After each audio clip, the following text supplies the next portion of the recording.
So hello, good morning everyone. I don't know when are you going to say this, but I'll try to upload this as soon as possible.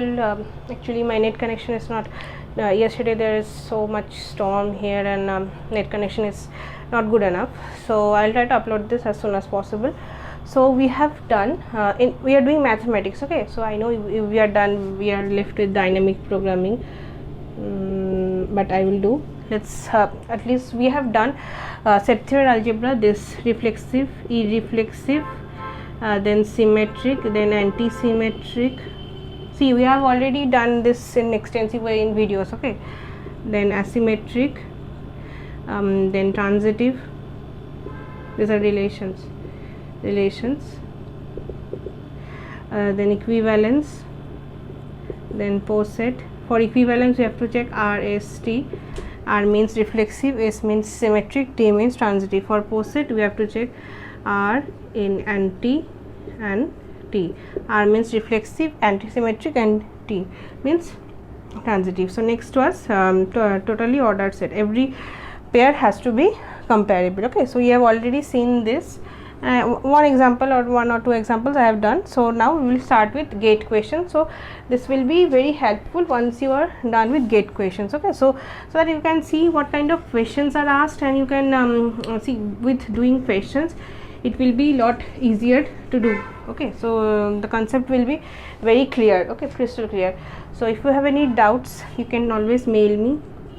This is my mail ID, boshdeshna135@gmail.com, okay.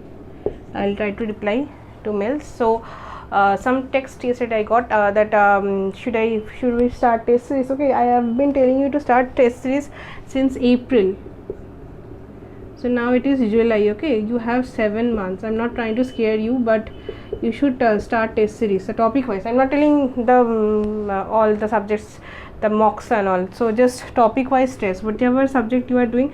Like this, we are doing this set theory and algebra. There will be questions, topic wise tests from in every test series, so complete that. Like that you do, okay. First gate questions, then topic wise questions, like this. Let's continue like this. And if you love watching my videos, please do subscribe to my channel, okay. So request, please do subscribe to my channel. This will just boost my confidence that people are actually watching and like this, okay. So now let's not delay, waste more time. So now let's see this question, okay.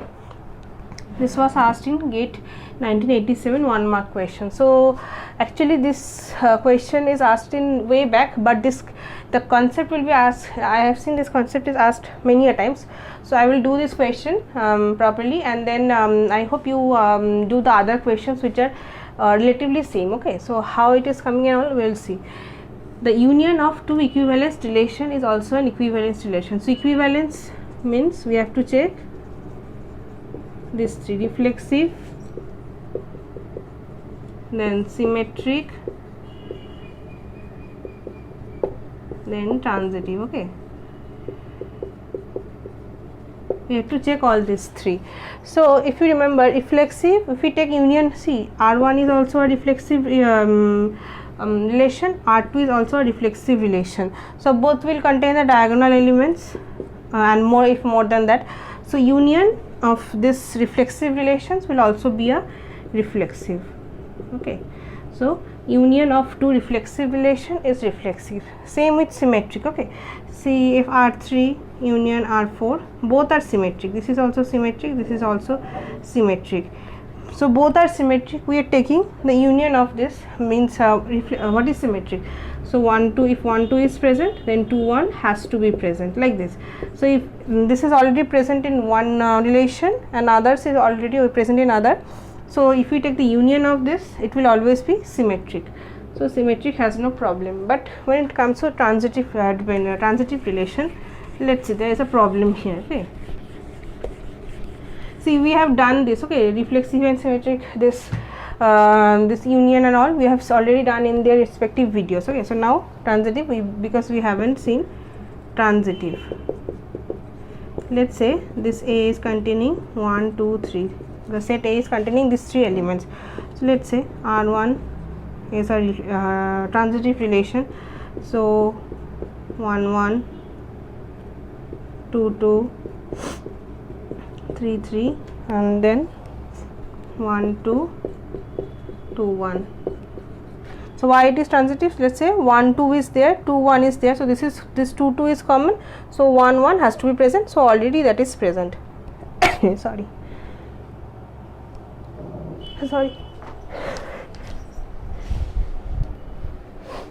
sorry then now this is transitive. Okay, so now let's take another.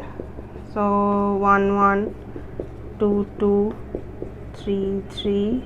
See, in transitive this may not be present, the diagonal elements may not be present. Just if this x is related to y and y is related to z, then x related to z has to be present, like this. This is our basic condition.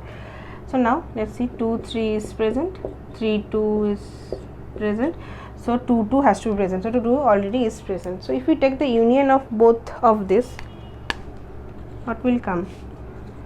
1 1 2 2 3 3, then 1 2 2 1 2 3 3 2. Okay, so this is actually the union of the whole thing. So now if we see this, see 1 2, this is common, so from 1 to 2 3 you can see this 2 is common, so this 2 is common, so 1 3 has to be present, so 1 3 has to be present, but there is no 1 3, right? See, this 1 3, there is no 1 3, so this is not closed, this is not closed under union. In intersection it will be closed, because if we take the intersection part, this 3 will be present, but for union it is not possible, so this is wrong. Okay, it's not possible. So union of two equivalence relation is also an equivalence relation is actually false, because transitive relations are not closed under union. I hope you have understood this. Now let's see this question. So let A be a finite set of size n. So A cardinality is n. So number of elements in power set of A cross A. So power set and everything we have seen. So first let's find out A cross A. So A cross n will contain, this is very easy, maybe just to jog your memory I have taken this. So A cross A will contain n square. So power set of A cross A will contain 2 to the power n square. So this is 2 to the power n square. So these are like almost similar. Okay, so just be very careful, this is wrong, this is 2 to the power n, but it is 2 to the power n square, which is different. Okay, so A into A will always be n square, then power set will be 2 to the power whatever it is. Okay, so this is our answer. Let's do some more questions.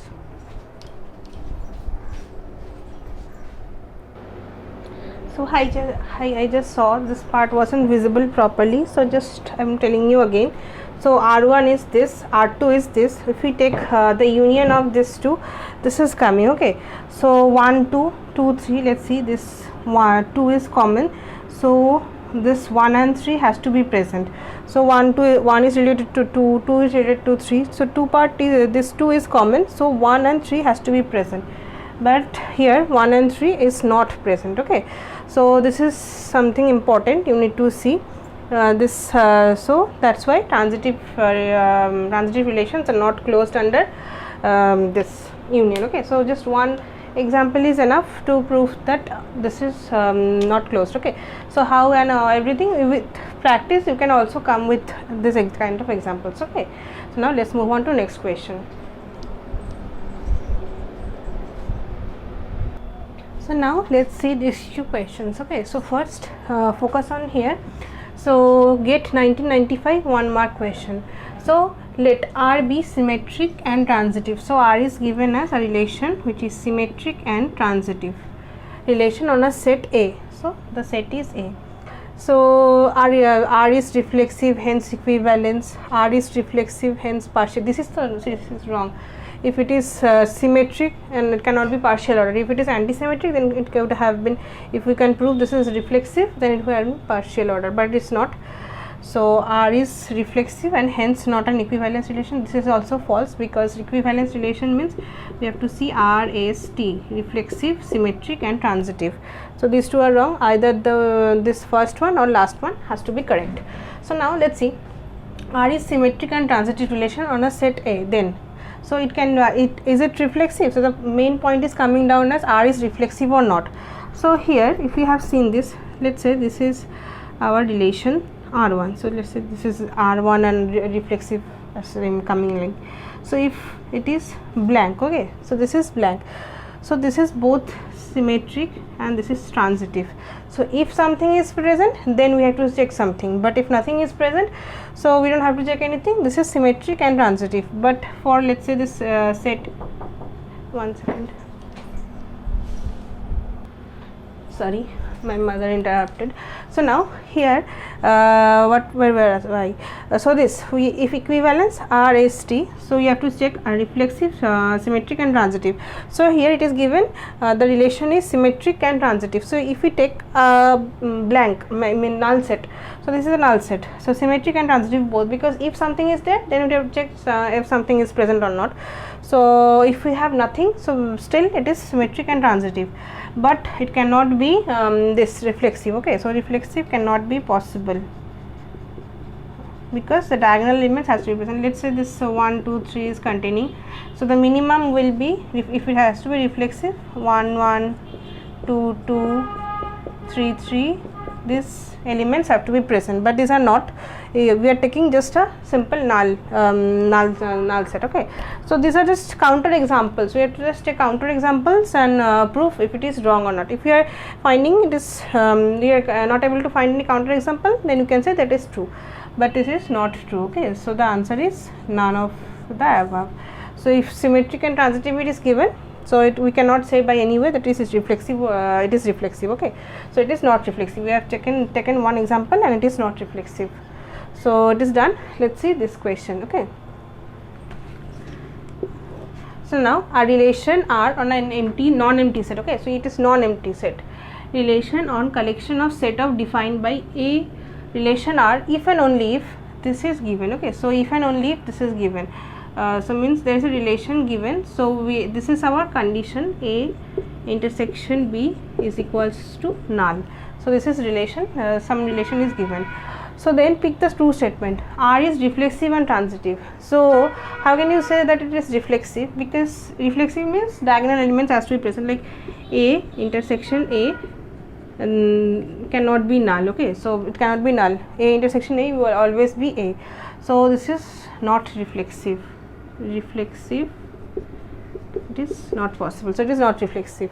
Next it is symmetric. If we want to check symmetricity, so A intersection B is null. So if we just opposite this, commutative, symmetric means that B intersection A will be same. It doesn't bother, like intersection we can take anyways. So this is same. So this is this will come as null. So it is symmetric. Okay, symmetric. There, let's put as tick mark. So we have to check if it is this what's it transitive.